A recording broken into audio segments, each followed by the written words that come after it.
কি বলবেন বলুন, এই দুটো ঝিঙের জন্য 60 টাকা দিতে হলো। আরে মানুষ শরীর ঠান্ডা করার জন্য এই সময় একটু ঝিঙে খাবে? এই যা দাম বলছে এমনি শরীর গরম হয়ে যাবে। তারপরে একে ছোকলা ফোকলা ছাড়িয়ে রান্না করলে 5 জনের ফ্যামিলিতে কার গালে ঠিকঠাক যাবে? এই জন্য একটু স্পেশাল করে বানিয়ে দিচ্ছি, দেখবেন এই একটা আইটেমেই পেট ভরা ভাত খাবে। যা দাম নিয়েছি আজকে আর ছোকলা মোকলা ফেলবো না তো।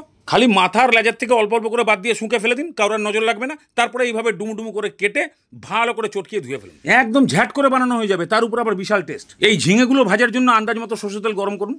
এবার এর মধ্যে 8-10 কোয়া রসুন আর 4-5টা শুকনো লঙ্কা। তবে এই ঝালের ব্যাপারটা আপনার গার্জিয়ানকে জিজ্ঞাসা করেই দিন। কোথাও আবার জ্বালা করলে আমার নামে পার্টি অফিসে কমপ্লেন করেন না। লঙ্কাটা যখনই একটু ভাজা ভাজা হয়ে আসবে বাস এবারে ঝিঙে ফেলুন। একদম হাই ফ্লেমে ভাজতে থাকুন। এই সময় নুন ঠুন একদম দেবেন না, ছ্যাঁচড় করে জল ছেড়ে দেবে। বেশি না, 7-8 মিনিট হাই ফ্লেমে ভাজুন, তাহলেই ঝিঙের ভেতরে জলটা মোটামুটি শেষ হয়ে যাবে। ঠিক এরকম ধরনের কালার চলে আসলে আপনি নামিয়ে রেসিপিটা করতে পারেন। কিন্তু এর টেস্ট আর সেন্ট বাড়ানোর জন্য আমি 150 গ্রাম চিংড়ি মাছ দেবো। এই সময় 1 চামচ মতো নুন দিয়ে খালি চিংড়ি মাছটাকে গোল হয়ে যাওয়া পর্যন্ত ভাজুন। মাত্র 2-3 মিনিট খুন্তি দিয়ে খালি ইনসুইং আর আউটসুইং এটা করলেই চিংড়ি মাছ নিজের শেপ নিয়ে নেবে। বাস এবারে নামিয়ে ঠান্ডা করে ঘূর্ণি মেশিনে পেছাতে হবে। অল্প অল্প করে দিয়ে ঘুরিয়ে একদম পেস্ট বানিয়ে ফেলুন। আর এই সময় একটু টেস্ট করে দেখুন, হেভি লাগবে। নুন ঝালের পরিমাণটাও বুঝতে পারা গেল।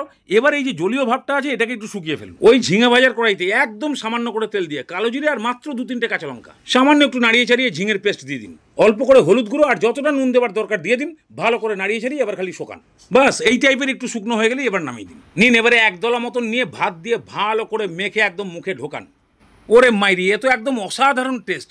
রসুন কালো জিরে চিংড়ি মাছের ফ্লেভার দুর্দান্ত। অনেকে আবার বলবে এ তো ভালো লাগবে, এই চিংড়ি মাছ দিয়ে ঘাস ভাজা করলেও ভালো লাগে। তো যেটা ভালো লাগবে সেটা করবো, নাকি যেটা ভালো না লাগবে সেটাকে গুঁতিয়ে গুঁতিয়ে ভালো লাগাবো? এই জন্য তো আমি আগেই বলেছিলাম এটাকে চিংড়ি মাছ না দিয়েও করা যাবে। আর চিংড়ি মাছটা দিলে একদম বিচ্ছিরি রকমের অসম্ভব সুন্দর মারাত্মক টেস্ট পাবে।